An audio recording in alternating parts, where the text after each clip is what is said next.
Alors, bonjour tout le monde, bienvenue au podcast Conseil de vie et de fantasy avec Simon et la main de Danny. Salut Danny. Ça va bien, toi? Ça va bien, merci. Yes. Hey, j'ai Alors, quelque chose à te faire écouter. ah ouais, c'est quoi? Pas du Kanye West Attends, encore? je prends mon nouveau micro et je Oh, l'approche de la tabarouette. source. Et là, on va s'astiner solide. Continue. Je vais pas prendre un coup parce que je sais ce que tu penses. Tu sais ce que je pense. Moi, Kyle Pitts, c'est un top 5. Top 5 tight end. Le rookie n'a pas joué un match et il est top 5 tight end. Ça ne marche pas ton affaire d'année. Je sais que ça marche pas. OK? On veut se mettre qu'on enregistre parce qu'on va Oui. Ok, je l'ai assez eu, là. C'est correct. Merci, Danny. Ah non, sérieux, man, c'est encore plus drôle. Alors, ce que je disais... Ah, mets en contexte. Oui, je mets en contexte, là. Donc, on était en train de faire les équipes de la la division. Tu as commencé la vidéo, puis je suis en train d'écouter ça. Ça tombe de comme par hasard. On était en train d'établir les joueurs à surveiller dans la saison 2021 Fantasy pour la division sud de la nationale. Et là, on retrouvait entre autres les équipes de la Nouvelle-Orléans, les Panthers de Caroline, les Bucks et les Falcons d'Atlanta. Et Danny mentionnait de surveiller Kyle Pitts, l'ailier rapproché recru qui mettait dans son top 5. Je n'étais pas d'accord, comme vous avez pu l'entendre dans l'extrait que Danny vient de faire jouer, parce que ce que j'ai mentionné et que je soutiens encore, c'est que j'ai jamais vu d'ailier rapproché recru bien performer. Ceci étant dit, quand tu as un talent générationnel comme ça, tu peux prendre une chance assez tôt dans un repêchage.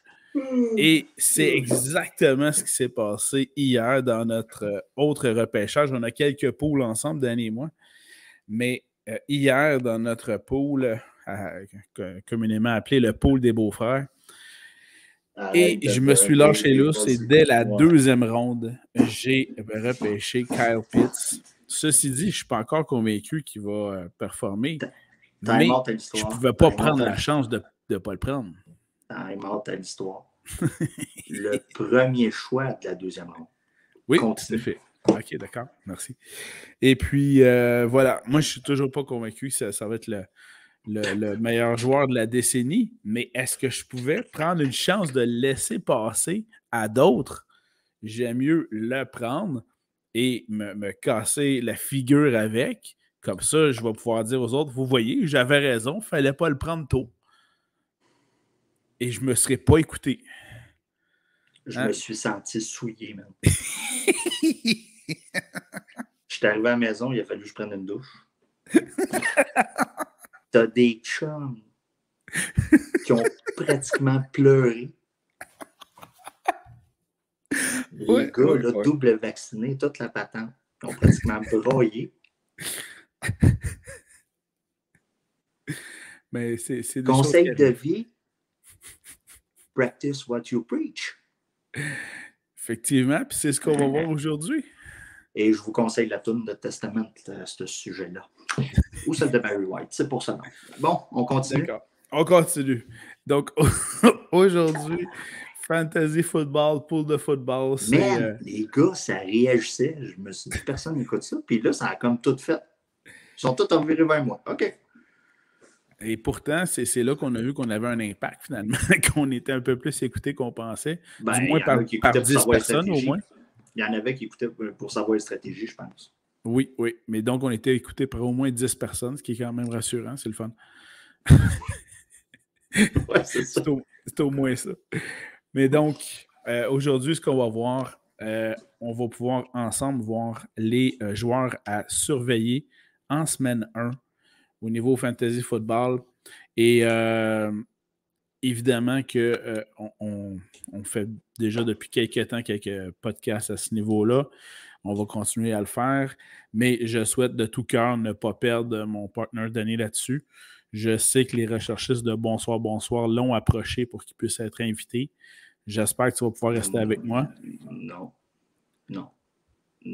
Non, c'est pas ça. J'ai mal compris. Non, j'ai vu des annonces de l'espèce d'île d'amour à TVA. Là. Ah oui, c'est ça. Où je vais aller là. OK.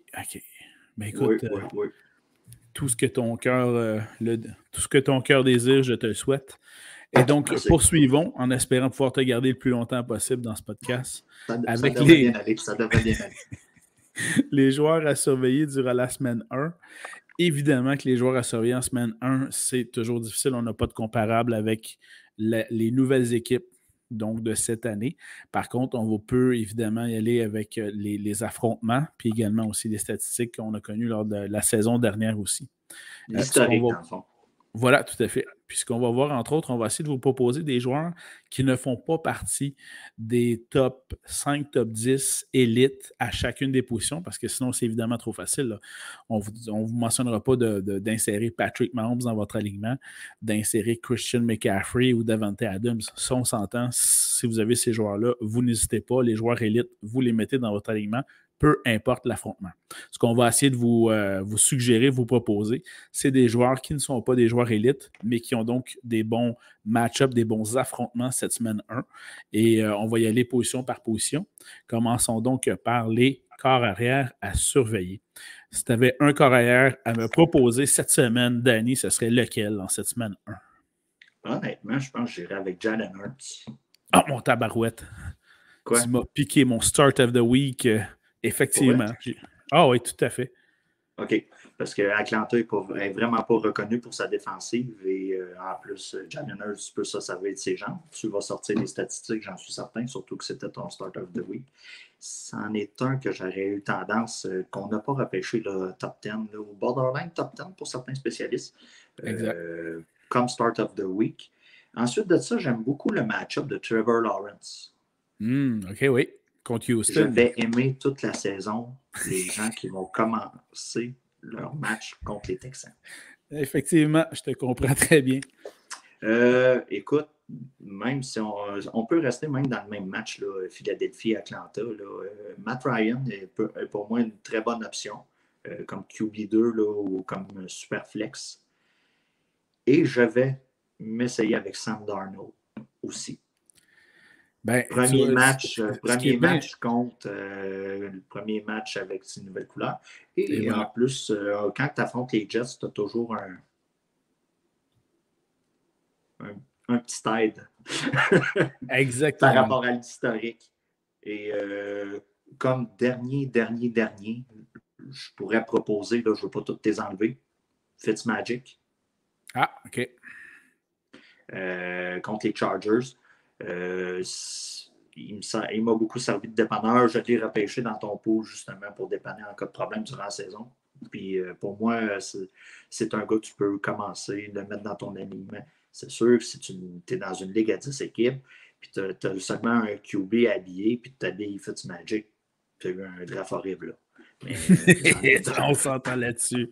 Surtout qu'on est semaine 1, là, tout le monde part frais et dispo, mais c'est ça. Ça en est quelques-uns que je peux mentionner, puis tu vas peut-être parler de Jimmy GQ. Bien, pas tant que ça, mais ce qui est super intéressant, puis pour que tout le monde puisse bien comprendre, c'est que chacun, Danny et moi, on a fait nos listes chacun de notre côté. Oh, moi, je défile. On n'a pas mis ça en commun. Et à ce moment-là, c'est là qu'on les compare avec vous, devant vous. Et effectivement, je te rejoins sur Jalen Hurts, qui est donc le partant de la semaine à la position de carrière. Il joue donc contre Atlanta. L'année dernière, en 2020, Atlanta avait la pire défensive contre la passe et qui accordait en moyenne 293 verges par match. Et ça, c'est une moyenne. Donc, ça peut aller beaucoup plus que ça. Tout à fait, je te rejoins là-dessus. Également, Sam Darnold aussi. Évidemment, il joue contre son ancienne équipe. Il va vouloir leur en mettre plein la vue, ça c'est clair. Mais ça donne aussi que les Jets accordaient 275 verges par la passe en moyenne. Donc, ça aide beaucoup l'affrontement. Et moi, je vais y aller avec un autre.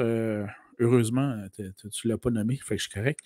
Mais surveillez bien le match de Mac Jones avec les Patriots contre Miami, qui accordait l'année passée au-dessus de 250 verges en moyenne par la passe. Donc, Mac Jones, pour moi, est un autre carrière à surveiller dans la semaine 1. Des bons choix. Pas si mal, hein? Mais Pas si mal. si vous êtes dans une ligue à 10 clubs et que vous partez Mac Jones en semaine 1,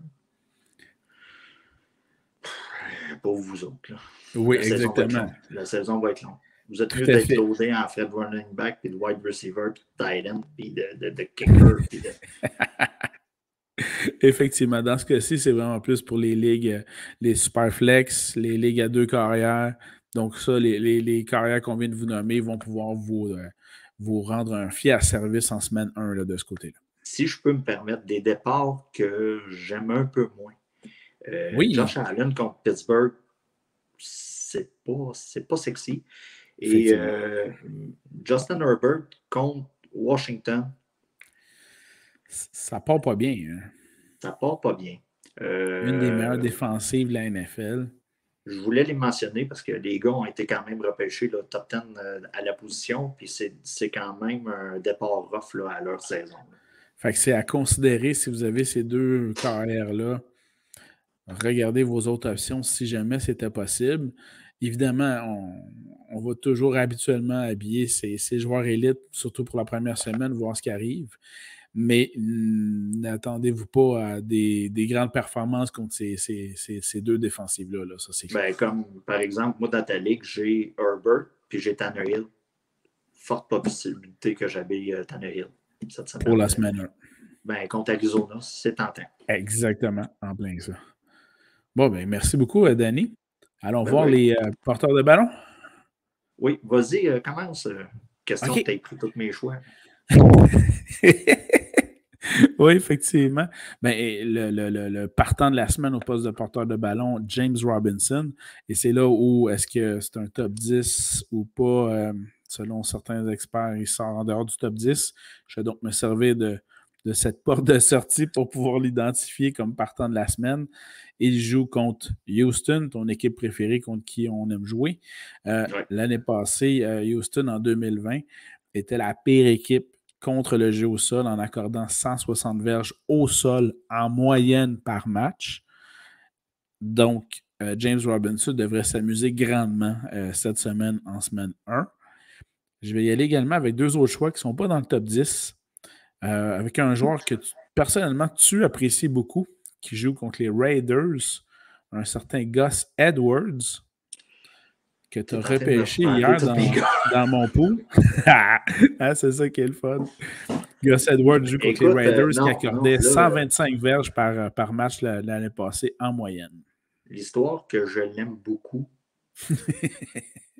je l'ai pris le nez pincé un peu. Ah ouais? OK. Oui, je l'ai pris pour la situation présentement. Si on parle du pot, je me suis backé avec d'autres de peur que lui me chie dans les mains dans 2 semaines. C'est-à-dire quand Le'Veon Bell va avoir fini son stage dans l'équipe de pratique puis qu'il va revenir parce qu'il a signé aujourd'hui avec les Ravens. Oui, mais Le'Veon Bell n'a rien fait l'an passé. Puis il est avec les Chiefs. Puis avant ça, il est avec les Jets. Puis il n'a rien fait. Puis regarde. J'ai plus peur de l'autre qui est entre les deux. Oui, tout à fait. Je comprends ça. T'en avais-tu d'autres, toi, de ton côté? J'en ai un dernier que j'aimerais proposer. Celui des Falcons d'Atlanta, Mike Davis, qui s'en va jouer contre Philadelphie, qui accordait en moyenne 125 verges par la course, par match. Donc, Mike Davis devrait, encore une fois, s'amuser beaucoup de ce côté-là. De mon côté, je vais tricher un petit peu. Il est borderline top 10 là, dans la position. C'est Joe Mixon contre Minnesota. J'ai triché un peu là, parce qu'on s'entend que certains l'ont repêché top 12. Je veux pas. C'est un top 3, mais Kamara contre Green Bay. Avec la situation présentement, écoutez, on parle d'un top 3 pour cette semaine. James Robinson, je l'avais comme toi. Et j'aimerais cette semaine, il va falloir porter attention là, au running back là, du côté de San Francisco. Là, parce qu'on a un match-up contre Détroit. On a Mostert. On a, j'oublie son nom, Sermon. ça va être le temps de voir l'utilisation parce qu'en plus, on va être comme dans un match-up de rêve pour voir qu'est-ce qui va se passer. Exactement. C'est là la difficulté en ce moment, c'est-à-dire que l'affrontement est idéal pour les porteurs de ballon des 49ers. Par contre, on ne sait pas encore lequel des deux aura la main mise sur l'autre. Est-ce que ce sera Mustard, ce sera Sermon? Le premier match va souvent nous le dicter, nous l'indiquer. Et par la suite, en semaine 2, ben là, ça va nous donner des grandes indications pour le joueur à prendre. Et un dernier pour moi, rapidement comme ça, là, Myles Gaskins à Miami, là, contre Nouvelle-Angleterre. L'an passé, ça n'a pas été... on commence à accumuler un petit historique de difficultés contre les running backs. Fait que, écoute, c'est le temps noté. C'est le temps, là. Tout le monde a des temps fraîches, puis on a le début de saison, peut-être pas de bonne coordination, tout ça. C'est le temps d'en profiter. Ouais, tout à fait. Puis les Pats s'accordaient en moyenne plus de 130 verges à chaque coureur par match en 2020. Donc, je te comprends tout à fait de le suggérer. Ça peut être très bon. Ça peut être tentant. Allons-y Surtout avec... que tu l'as repêché comme running back numéro 2, normalement. Si c'est ton troisième running back, tu es grillé en frais de running back. Et ça va faire plaisir. C'est sûr que tu l'habilles, là. Excellent. Tu peux l'habiller avec confiance. Voilà. Et voilà, et voilà. Et voilà. Maintenant, receveur de passe à surveiller durant la semaine 1. Je te demande le receveur, là, le partant de la semaine pour toi. Ben, mis à part toujours les joueurs élites, bien sûr, qu'on doit insérer dans nos aliments, bien sûr. OK. CeeDee Lamb ça peut être sa semaine là, contre Tampa Bay. Mais je vais porter l'attention du côté inverse du terrain. Ça va être soit Godwin ou soit Mike Evans, tout dépendant de ce qui arrive avec la blessure à Godwin. On en a parlé un peu plus tôt. Aldon. Il y a une blessure du côté de Godwin. Est-ce qu'il va commencer? Est-ce qu'il va être questionnable jusqu'à dimanche matin? On ne le sait pas encore. Si ça vient qu'à être le cas, Mike Evans, c'est mon départ de la semaine. Sinon, je serais tenté d'aller avec un gars comme CeeDee Lamb pour cette semaine. OK. Excellent. As-tu d'autres receveurs de passe à suggérer? Écoute, il y a quand même d'excellents match-ups cette semaine. Là. On a vu tout à fait. On a Hopkins contre Tennessee, on a Ridley contre Philadelphie, Stefan Diggs contre Pittsburgh, ça peut être quand même bon.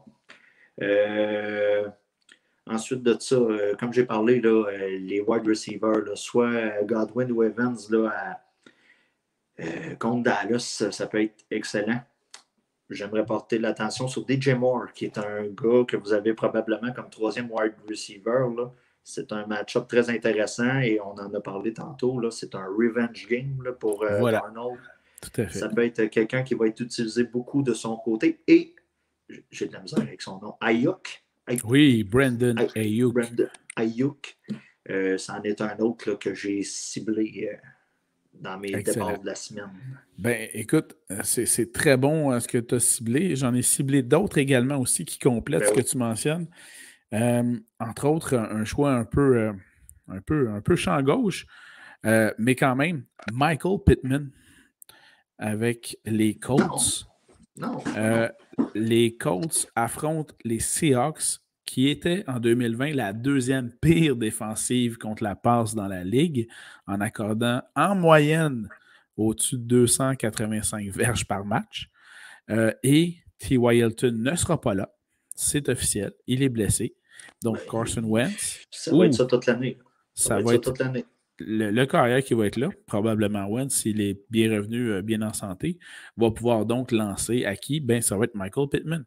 Donc, ça, c'est un des choix qui pourrait donc vous avantager en semaine 1. Évidemment, si vous avez vos receveurs de passe élite, insérez-les dans vos alignements, ça va de soi. Sinon, deux autres joueurs que je souligne, Brandon Cooks. C'est pas compliqué, c'est le seul receveur de passe avec les Texans de Houston. Et ils affrontent qui? Les Jaguars de Jacksonville.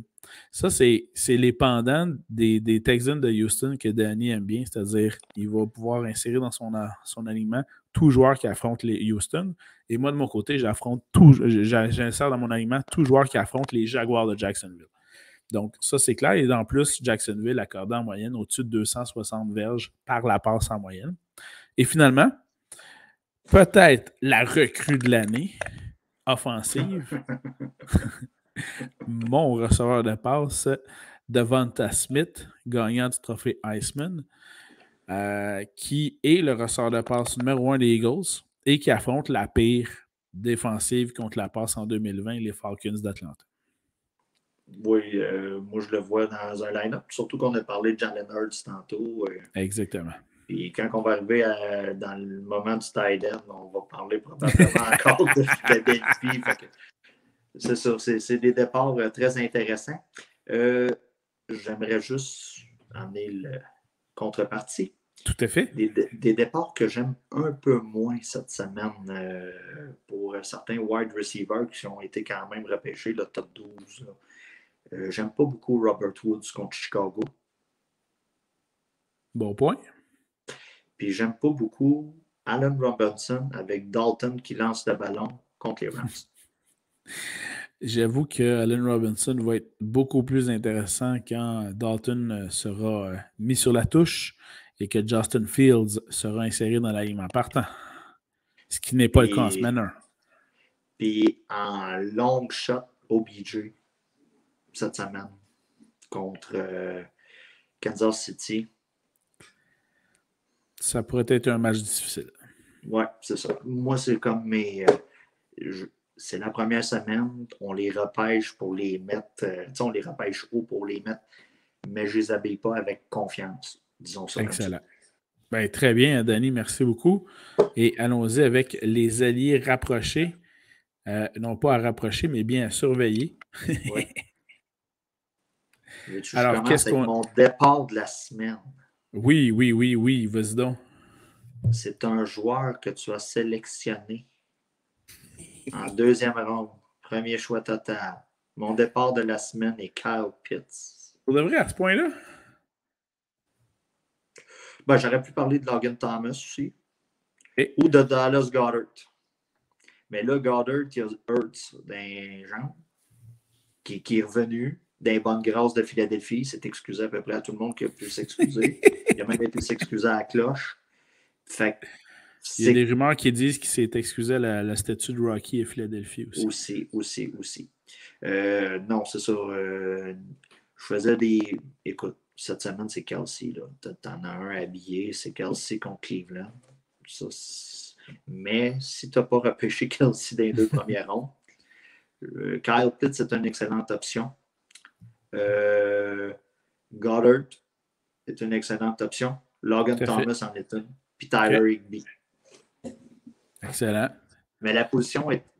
Toi, tu vas peut-être me parler d'Austin Hooper aussi là, contre Kansas City qui pourrait être pas pire, là, mais... Ben, en fait, la position est tellement pas... Tu sais, là, elle est tellement pas... il n'y a pas de gros noms avec de gros... on ne s'attend pas à des excellentes performances là, de la part des alliés rapprochés là-dessus. Soyons honnêtes. Là. Ouais. T'as le top 3 qui va toujours bien faire, que ce soit Kelsey, Kittle avec Waller. Ça, c'est un top 3. Puis tu as toujours des joueurs qui viennent s'intégrer dans un top 5. Oui, ça peut se faire. Je vais sortir du top 5 pour proposer d'autres joueurs aussi. Ben, c'est pour ça que je suis sorti du top 5 quand j'ai parlé de Pitts. Tout à fait. Il me remet ça dans la face. Oui, monsieur, il y en a qui vont être contents. Tout à fait. Tu viens de faire la joie, joie de JP. Mais j'aurais tendance à vous suggérer, si vous n'avez pas un tight end élite, certain Jonnu Smith avec les Pats contre les Dolphins. Le principe est que j'aime beaucoup les alliés rapprochés qui vont évoluer avec des carrières recrues. Parce que c'est évidemment des receveurs qui sont à proximité du carrière. Il va toujours faire sa progression dans ses lectures de jeu. Il va chercher habituellement la lecture la plus loin au début. Et dans ses progressions, bien, il y a toujours son dépanneur, l'allié rapproché, qui va être là pour pouvoir lui sauver les fesses. Et dans ce cas-ci, Jonnu Smith devrait pouvoir l'aider là-dessus. Et selon le même principe, un allié rapproché qui va pouvoir aider son carrière recrue, je vais y aller, comme ils affrontent les Texans de Houston, je vais y aller avec celui des Jaguars, Et dans ce cas-ci, il y en a 2 surveillés. Il y a Manhurts puis O'Shaughnessy. Personnellement, j'aurais tendance à privilégier Manhurts. Et puis, donc, ça fait partie des joueurs, des ailiers rapprochés à surveiller là, dans ce cas-ci, de mon côté. C'est ça. Puis un pour la petite contrepartie, un que je déteste le match-up cette semaine, là, c'est Hawkinson contre de Détroit là, contre San Francisco. TJ Hawkinson, effectivement. Contre, Si vous contre avez la défensive renouvelée des 49ers, tous leurs partants blessés sont revenus. Oui. Mais je l'habille, mais avec, comme dans ma ligue personnellement, moi, là, je l'habille, mais j'ai pas confiance. Mettons, si je vois un Higby qui serait disponible, peut-être c'est waiver, je serais un peu surpris, ou un John Smith. Je ferais peut-être le switch là, pour ce match-là. OK. Je comprends très bien ça. Est-ce que tu as d'autres choses du côté Oui, vas-y. T'as-tu autre chose du côté des Titans? Non. Du côté des ailiers rapprochés, c'est complet pour moi. Toi, est-ce que tu as des joueurs à déconseiller? Non, ça va de ce côté. Ben, j'ai parlé d'Hawkinson, là. Oui, exact. Mais à part ça, écoute, Mark Andrews sur papier, c'est pas un bon match-up contre Las Vegas. Sauf que. Mais on a un manque de receveurs de passe un peu du côté de Baltimore. Le gars a signé un gros contrat cette semaine. J'imagine qu'on va faire un peu plus de place pour lui pour prouver le contrat. Mais à part ça, du côté des Titans, la position, il n'y a tellement pas de profondeur. Exact. Si vous avez repêché un gars comme Andrews qu'on vient de parler ou même Hawkinson, tu l'habilles pareil, puis tu viens qu'à souhaiter le toucher, un genre de 5-6 passes, puis c'est ma vision un peu de la position. Ah, tout à fait.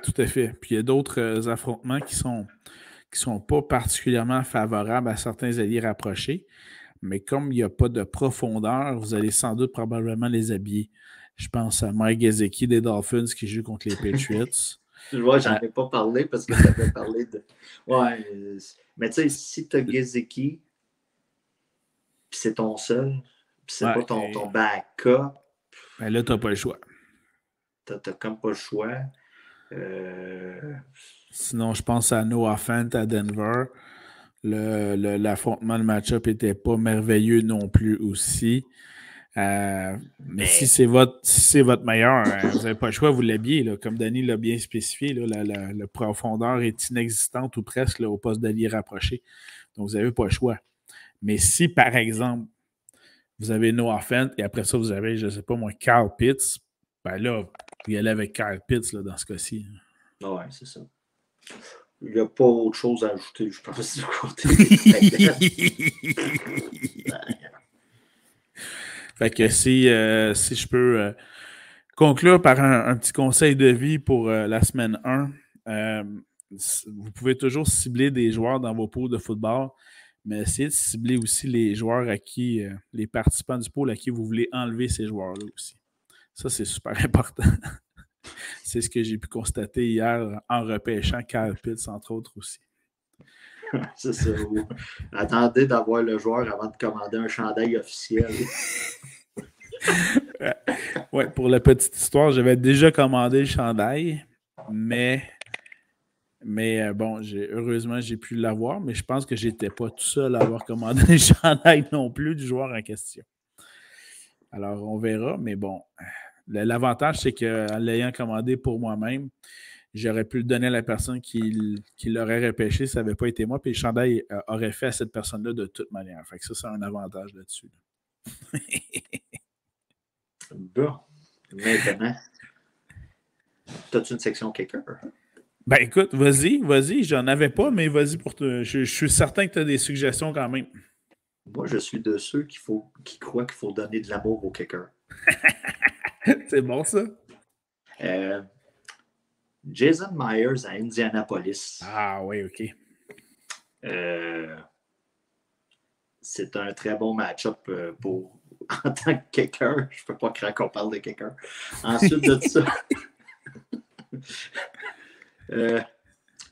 Greg Zuerlein contre Tampa Bay. Ah, ben là, effectivement. Legatron. C'est un autre. Contre la grosse machine de Tampa Bay. Oui. Je m'attends à ce que Dallas se fasse peut-être arrêter ligne de 20, ligne de 15 et qu'on ait besoin de la jambe. C'est l'occasion idéale. Justin Tucker, Baltimore. Un régulier. Oui, c'est un régulier. Et un métronome. Oui, et comme je le dis souvent, puisque je suis un fan de streamer mes kickers, je vais vous sortir quelques noms. C'est pour ça que j'ai sorti Myers. Young Hoku. Tu l'as bien mentionné, tu l'as bien dit, Young je trouve. Hoku, mon double d'Atlanta que je possède avec Zuerlein, justement, dans ton pool. C'est une excellente option au cours de la saison. Des match-ups que j'aime un peu moins. Côté kicker, Mason Crosby contre Nouvelle-Orléans. Je ne suis pas très fan. Et Rodrigo Blankenship. Puis, excuse-moi, mais pour Crosby, c'était pas seulement en raison de ses cheveux gris. Là. Non, mais écoute, si tu streams la position, tu vois Green Bay, tu es comme, oh, grosse offensive. Mais ça risque d'être un match où il y a beaucoup de touchés. Et ton kicker va te donner seulement un point au lieu du 2, du 3 ou du 4. C'est pour ça que j'ai tendance à moins vouloir le prendre. Mais il y a aussi le fait que je pense que c'est un des seuls endroits où tu as le kicker plus vieux qu'un carrière de 37 ans aussi. Oui, aussi. Puis, tant qu'à donner de l'amour au kicker, je vais en donner à Robbie Good. Oui. Pour d'autres raisons, cette semaine, son match-up est horrible contre Détroit parce qu'il va avoir trop de touchés. Donc, si vous avez Good, trouvez une solution de rechange. Prenez CMC, mettez-le sur les waivers pour aller vous chercher un autre kicker. À ne pas faire. À toi, Pierre. As-tu d'autres choses? Tu parlais de Rodrigo avec les Colts? Oui. Oui, contre Seattle. Ah, ben J'ai l'impression que la première game de Wentz va être horrible. Ah oui? Ouais. Ben, si c'est le cas, effectivement, Rodrigo, notre kicker aux lunettes noires fantastiques, devrait donc connaître un excellent match là, dans ce cas-ci. Ben non, ça va vraiment mal aller. OK, t'entrevois vraiment un désastre. Là. Non, mais vraiment mal aller. OK. Je sais pas. Non, c'est pas, je trouve pas ça sexy contre Seattle. Là où, effectivement, c'est-à-dire que ça se pourrait que les bottées de placement soient des bottées de placement d'un peu plus loin, disons-le comme ça. Ouais, c'est ça. On a fait 5 minutes de kicker. Ce sera notre top à surveiller durant toute la saison. Surveiller la semaine prochaine, un spécial kicker. Ouh! Il ne faudrait pas. On va essayer de garder un auditoire quand même. On est très niché. Très, tout à fait. Très niché. Est-ce que ça compte? Ah, t'as vraiment marqué moteur à surveiller. Ah, écoute, j'ai tout à fait. Puis je suis certain, te connaissant, que tu as peut-être des défensives également à surveiller. Écoute, on a parlé comme beaucoup, là, indirectement. Mais je vais vous en donner, là, les Rams. Écoutez, là, cette année, c'est comme un sure shot. Ouais. Si vous les avez, à part la semaine du bye week, vous les habillez à chaque semaine. C'est pas un casseur. Les Broncos de Denver contre les Giants de New York. Oui. Tout à fait. Je l'ai spoté. Là, on parle vraiment d'une opportunité par rapport à un affrontement, là, un match-up. Oui, c'est ça. Puis tant qu'à être dans les opportunités par rapport à un affrontement, San Francisco contre Détroit. Là, on en a parlé quelques fois. Moi, je trouve ça très... ça, c'est sexy, là. Pour une défensive, là. Ouais. Moi, je l'ai dans ta ligue, justement. C'est eux autres que je l'ai cette semaine. C'est clair, hein? De ton côté, t'en avais-tu? Non, regarde, je vais compléter. Miami contre Nouvelle-Orléans.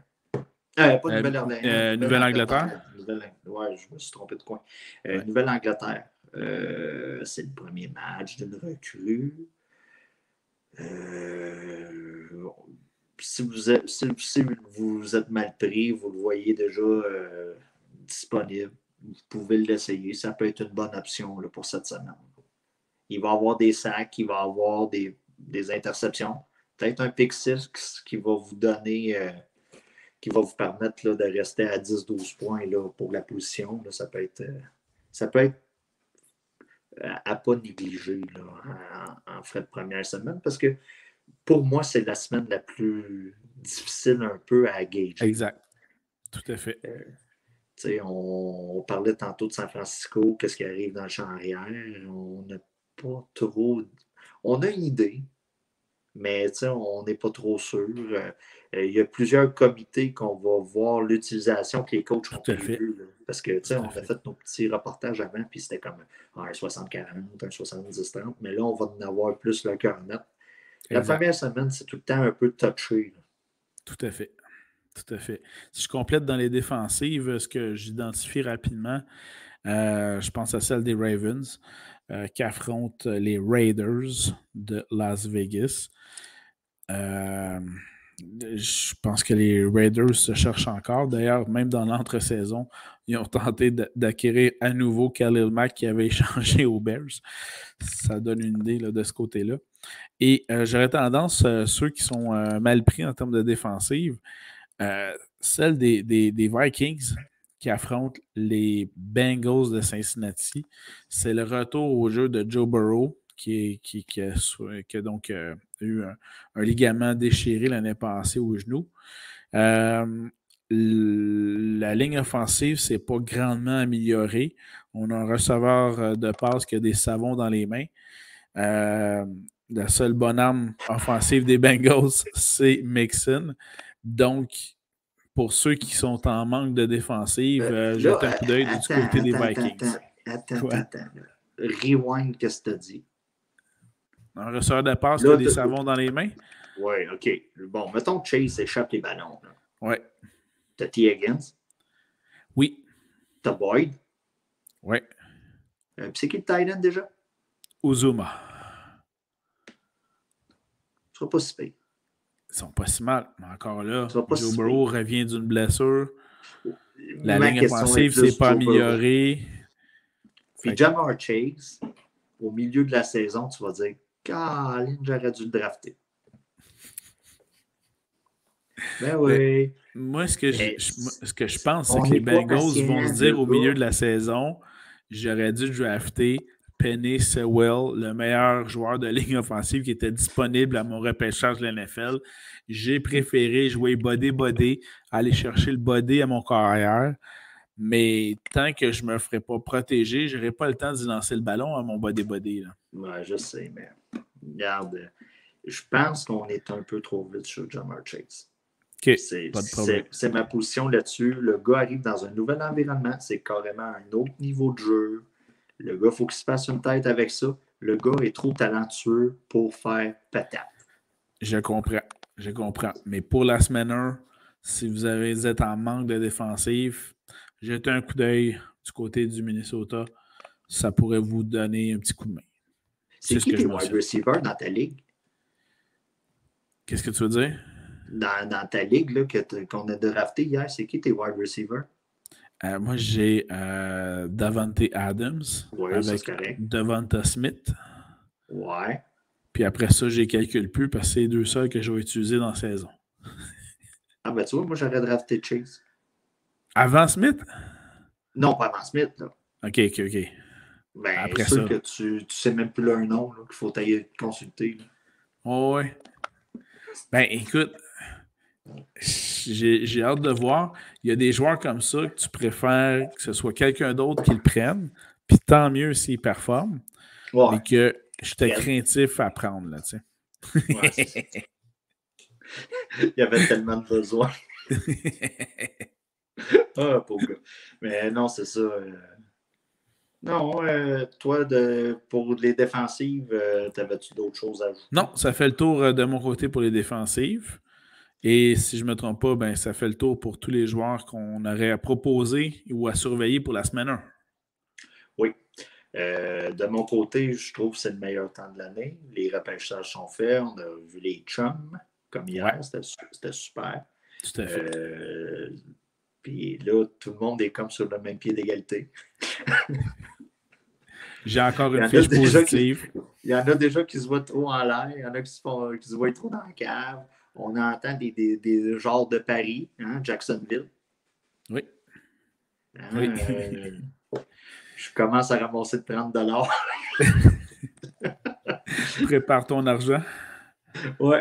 Attends, je vais checker c'est qui tes autres wide receivers, toi.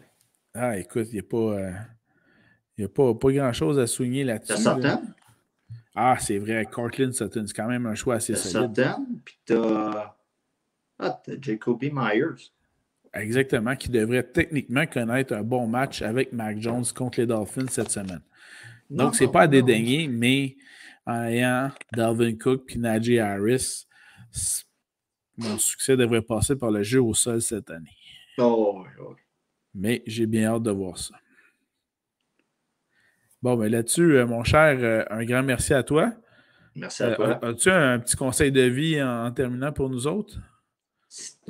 OK, j'en ai un. Là. Je t'en ai glissé un petit mot tantôt. Ça va être très simple, très, très simple. Je te laisse changer la petite bande. OK. Oh, écoute, ça va mériter ça. OK. Vas-y. Si tu es rendu à écouter des podcasts de fantasy football pour avoir des conseils de vie, va voir un psychologue. C'est des mots très durs, très durs. Ben, c'est pas dur. D'accord. On est dans une drôle d'année puis d'époque, là. Si vous avez besoin d'aide, consultez des professionnels.